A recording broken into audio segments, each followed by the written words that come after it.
ఓం శ్రీ మాత్రే నమః. సౌందర్యలహరి 3వ శ్లోకము.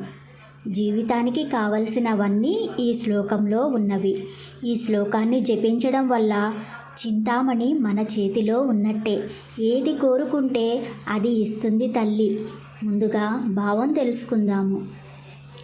అమ్మా, నాలో ఉన్న అవిద్య అనే అజ్ఞాన చీకటిని పోగొట్టగల జ్ఞానమనే సూర్యుడు ఉదయించు ద్వీపనగరి నువ్వు.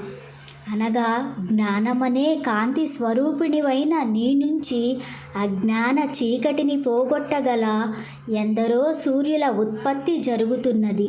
బద్ధకస్తులకు, మందబుద్ధి కలవారికి చైతన్యమనే పుష్పగుచ్ఛము నుండి నిరంతరము ప్రవహించే అమృతధారవు.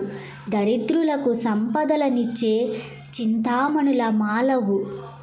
ఆదివరాహపు కోర సాగరము నుండి భూమిని పైకి ఎత్తినట్టు సంసారమనే సాగరంలో మునిగి ఉన్న జీవులను పైకి ఎత్తి రక్షింతువు.